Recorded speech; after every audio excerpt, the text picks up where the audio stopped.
ನಮ್ಮ ಅಂತಿಮ ಭವಿಷ್ಯವನ್ನ ಯಾವುದು ನಿರ್ಧರಿಸುತ್ತೆ?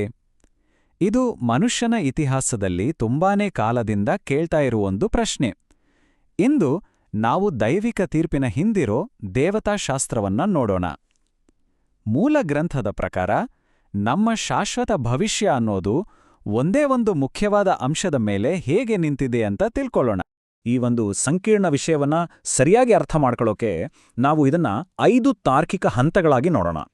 ಮೊದಲು ತೀರ್ಪಿನ ಅಳತೆಗೋಲಿನಿಂದ ಶುರು ಮಾಡಿ, ಆಮೇಲೆ ದೇವರ ಅವತಾರದ ಅವಶ್ಯಕತೆ, ಶಿಲುವೆಯ ಪಾತ್ರ, ನಮ್ಮ ಸ್ವತಂತ್ರ ಇಚ್ಛೆಯ ಸ್ವರೂಪ ಮತ್ತು ಕೊನೆಗೆ ಇದೆಲ್ಲ ನಮ್ಮನ್ನ ಕರ್ಕೊಂಡು ಹೋಗೋ 2 ಶಾಶ್ವತ ದಾರಿಗಳ ಬಗ್ಗೆ ಚರ್ಚಿಸೋಣ. ಸರಿ, ಹಾಗಾದ್ರೆ ನಾವು ಏಕ್ದಮ್ ಬೇಸಿಕ್ಕಿಂದ ಶುರು ಮಾಡೋಣ. ಈ ಇಡೀ ದೇವತಾಶಾಸ್ತ್ರದ ಚೌಕಟ್ಟಿನ ಮೂಲ ಪ್ರಶ್ನೆ ಏನಂದ್ರೆ, ಕೊನೆಗೆ ನಮ್ಮನ್ನ ಯಾವ ಆಧಾರದ ಮೇಲೆ ಅಳೆಯಲಾಗುತ್ತೆ? ಈ ಚರ್ಚೆಯ ಹೃದಯ ಭಾಗದಲ್ಲೇ ಈ ಒಂದು ಮಾತು ಇದೆ ನೋಡಿ. ಇದು ಒಳ್ಳೆ ಕೆಲಸ ಕೆಟ್ಟ ಕೆಲಸದ ಬಗ್ಗೆ ಅಲ್ಲ, ಬದಲಾಗಿ ನಂಬಿಕೆಯ ಬಗ್ಗೆ ಅಂತ ಹೇಳುತ್ತೆ. ಮಗನ ಮೇಲೆ ನಂಬಿಕೆ ಇದೆಯೋ ಅಥವಾ ಇಲ್ವೋ ಅನ್ನೋದರ ಮೇಲೆ ತೀರ್ಪು ಆಗಲೇ ಆಗಿದೆ ಅಂತ ಇದು ಸೂಚಿಸುತ್ತೆ. ಇಲ್ಲೇನಾಗುತ್ತೆ ಅಂದ್ರೆ ಅಧಿಕಾರದ ಒಂದು ವರ್ಗಾವಣೆ ಆಗುತ್ತೆ. ಮೂಲ ಗ್ರಂಥದ ಪ್ರಕಾರ ತಂದೆಯು ತೀರ್ಪು ನೀಡೋ ಜವಾಬ್ದಾರಿಯನ್ನ ಸಂಪೂರ್ಣವಾಗಿ ಮಗನಿಗೆ ವಹಿಸಿಕೊಡ್ತಾರೆ. ಇದರ ಅರ್ಥ ಕೊನೆಗೆ ಒಬ್ಬ ವ್ಯಕ್ತಿ ಮಗನಿಗೆ ಹೇಗೆ ಪ್ರತಿಕ್ರಿಯಿಸ್ತಾನೆ ಅನ್ನೋದೇ ತೀರ್ಪಿನ ಏಕೈಕ ಮಾನದಂಡ ಆಗ್ಬಿಡುತ್ತೆ. ಸರಿ, ಈಗ ನಾವು ನಮ್ಮ ಚರ್ಚೆಯ ಮುಂದಿನ ತಾರ್ಕಿಕ ಹಂತಕ್ಕೆ ಹೋಗೋಣ. ದೇವರು ಯಾಕೆ ಒಂದು ಭೌತಿಕ ಅಂದ್ರೆ ಸೃಷ್ಟಿಯಾದ ರೂಪವನ್ನ ತಾಳಬೇಕಾಯ್ತು ಅನ್ನೋದನ್ನ ಇದು ವಿವರಿಸುತ್ತೆ. ಈ ಪ್ರಶ್ನೆ ಇದೆಯಲ್ಲ, ಇದು ಅವತಾರದ ಹಿಂದಿರೋ ದೇವತಾಶಾಸ್ತ್ರದ ತರ್ಕದ ಕಡೆ ನಮ್ಮನ್ನ ಕರ್ಕೊಂಡೋಗುತ್ತೆ. ದೇವರು ಮನುಷ್ಯ ರೂಪ ತಾಳೋ ಅವಶ್ಯಕತೆ ಆದ್ರೂ ಏನಿತ್ತು? ಮೂಲ ಗ್ರಂಥ ಒಂದು ಲಾಜಿಕಲ್ ಚೇನನ್ನ ನಮ್ಮ ಮುಂದಿಡುತ್ತೆ. ಪ್ರೀತಿ ಮಾಡ್ಬೇಕಂದ್ರೆ ಮೊದಲು ತಿಳ್ಕೋಬೇಕಂದ್ರೆ ಮೊದಲು ಗ್ರಹಿಸ್ಬೇಕು. ಮತ್ತು ದೇವರು ತನ್ನ ಅನಂತ ರೂಪದಲ್ಲಿ ಗ್ರಹಿಸೋಕೆ ಸಾಧ್ಯವಿಲ್ಲ. ಅದಕ್ಕೆ ಆತನು ಕಾಡುವ, ಕೇಳುವ, ಸ್ಪರ್ಶಿಸುವ ರೂಪವನ್ನು ತಾಳ್ಬೇಕು. ಪ್ರೀತಿ ಅನ್ನೋದು ಸಾಧ್ಯ ಆಗ್ಬೇಕಾದ್ರೆ ದೇವರು ಸೃಷ್ಟಿಯಾಗಬೇಕಿತ್ತು. ಮತ್ತು ನೋಡಿ, ಇದರ ಅಸಲಿ ತಿರುಳೇ ಇಲ್ಲಿದೆ. ದೇವರು ತನ್ನನ್ನೇ ಒಂದು ದುರ್ಬಲ ಮನುಷ್ಯ ರೂಪದಲ್ಲಿ ತೋರಿಸ್ಕೊಂಡಾಗ ಅದು ಒಂದು ರೀತಿಯ ಪರೀಕ್ಷೆ ಆಗ್ಬಿಡುತ್ತೆ. ಇದು ಮುಖವಾಡಗಳನ್ನೆಲ್ಲ ತೆಗೆದು ಯಾರು ನಿಜವಾಗ್ಲೂ ದೇವರನ್ನ ಪ್ರೀತಿಸ್ತಾರೆ ಮತ್ತು ಯಾರು ಕೇವಲ ಅಧಿಕಾರ ಮತ್ತೆ ಶಕ್ತಿಯನ್ನ ಮಾತ್ರ ಗೌರವಿಸ್ತಾರೆ ಅನ್ನೋದನ್ನ ಬಯಲು ಮಾಡುತ್ತೆ. ಈಗ ಈ ದೇವತಾಶಾಸ್ತ್ರದ ಚೌಕಟ್ಟಿನ ಅತ್ಯಂತ ಮುಖ್ಯವಾದ ಘಟನೆ ಅಂದ್ರೆ ಶಿಲುಬೆ ಮತ್ತು ಅದರ ಉದ್ದೇಶದ ಬಗ್ಗೆ ನೋಡೋಣ. ಈ ದೃಷ್ಟಿಯಲ್ಲಿ ನೋಡಿದಾಗ ಶಿಲುಬೆ ಅನ್ನೋದು ಸುಮ್ಮನೆ ಆಕಸ್ಮಿಕವಾಗಿ ನಡೆದ ದುರಂತ ಅಲ್ಲವೇ ಅಲ್ಲ. ಇದು ಇಡೀ ಬ್ರಹ್ಮಾಂಡಕ್ಕೆ ಒಂದು ಪ್ರದರ್ಶನ. ದೇವರ ಪ್ರೀತಿ ಮತ್ತು ನ್ಯಾಯವನ್ನ ತೋರಿಸೋಕೆ ಮೊದಲೇ ನಿರ್ಧರಿಸಿದ ಒಂದು ಘಟನೆ. ಇದು ಇತಿಹಾಸದಲ್ಲಿ ಆಮೇಲೆ ಮಾಡಿದ ತಿದ್ದುಪಡಿ ಅಲ್ಲ, ಬದಲಾಗಿ ಇತಿಹಾಸದ ಆರಂಭದಲ್ಲೇ ಯೋಜಿಸಿದ ಒಂದು ಕ್ಲೈಮ್ಯಾಕ್ಸ್. ಹಾಗಾದ್ರೆ ಶಿಲುಬೆಯ ಉದ್ದೇಶವಾದ್ರೂ ಏನೋ? ಇಲ್ಲಿ 4 ಮುಖ್ಯ ಅಂಶಗಳಿವೆ. ಇದು ಕೇವಲ ಪಾಪವನ್ನ ಅಳಿಸೋದು ಮಾತ್ರ ಅಲ್ಲ, ಇದು ಪ್ರೀತಿಯನ್ನ ಸಾಧ್ಯವಾಗಿಸುತ್ತೆ, ಸೃಷ್ಟಿಯ ಅನುಮಾನಗಳನ್ನ ದೂರ ಮಾಡುತ್ತೆ ಮತ್ತು ಕೊನೆಗೆ ಸೃಷ್ಟಿಯ ಇಡೀ ಪ್ರಕ್ರಿಯೆಯನ್ನೇ ಪೂರ್ಣಗೊಳಿಸುತ್ತೆ. ಇದು ದೇವತಾಶಾಸ್ತ್ರದ ಇತಿಹಾಸದ ಕೇಂದ್ರ ಬಿಂದು ಅಂತಾನೆ ಹೇಳ್ಬೋದು. ಈಗ ನಾವು ಒಂದು ಫಿಲಾಸಫಿಕಲ್ ಪ್ರಶ್ನೆಗೆ ಬರ್ತೀವಿ.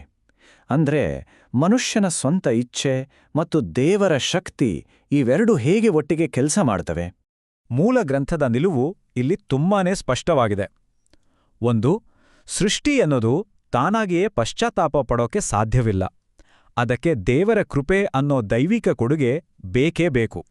ಇಲ್ಲಿ ಒಂದು ರೀತಿ ಸೂಕ್ಷ್ಮವಾದ ಹೊಂದಾಣಿಕೆ ಇದೆ. ದೇವರು ಕೃಪೆಯ ಮೂಲಕ ಪಶ್ಚಾತ್ತಾಪದ ದಾರಿ ತೋರಿಸ್ತಾರೆ, ಒಂದು ಆಹ್ವಾನ ಕೊಡ್ತಾರೆ. ಆದರೆ ಆಯ್ಕೆ ಮಾತ್ರ ಯಾವಾಗಲೂ ಆ ವ್ಯಕ್ತಿದ್ದೇ. ದೇವರು ಆ ಸ್ವತಂತ್ರ ಇಚ್ಛೆಯನ್ನ ಗೌರವಿಸ್ತಾರೆ. ಆದರೆ ಆಹ್ವಾನವನ್ನ ಸತತವಾಗಿ ತಿರಸ್ಕರಿಸ್ತಾ ಹೋದ್ರೆ ಒಂದು ಹಂತದಲ್ಲಿ ಆ ಅವಕಾಶ ಕಳೆದು ಹೋಗುತ್ತೆ. ಇದು ನಮ್ಮನ್ನ ಡಿವೈನ್ ಫೋರ್ ನಾಲೆಜ್ ಅಥವಾ ದೈವಿಕ ಪೂರ್ವಜ್ಞಾನ ಅನ್ನೋ ಒಂದು ಕಾಂಪ್ಲೆಕ್ಸ್ ಐಡಿಯಾಗೆ ತರುತ್ತೆ.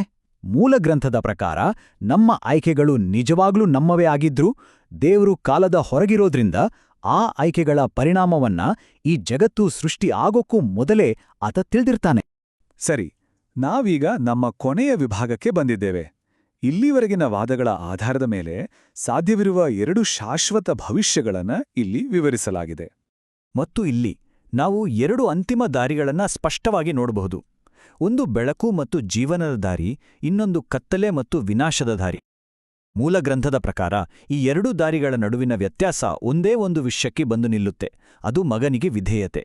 ಈ ಪೂರ್ಣತೆ ಅನ್ನೋ ಮಾತು ಕೇಳೋಕೆ ವಿಚಿತ್ರ ಅನ್ಸ್ಬಹುದು ಅಲ್ವಾ? ಆದರೆ ಈ ದೇವತಾಶಾಸ್ತ್ರದ ಪ್ರಕಾರ ನಿಜವಾದ ಸ್ವಾತಂತ್ರ್ಯ ಅಂದ್ರೆ ಏನ್ ಬೇಕಾದ್ರೂ ಮಾಡೋದಲ್ಲ, ಬದಲಿಗೆ ದೇವರ ಚಿತ್ತಕ್ಕೆ ಸ್ವ ಇಚ್ಛೆಯಿಂದ ಶರಣಾಗೋದರಲ್ಲಿದೆ.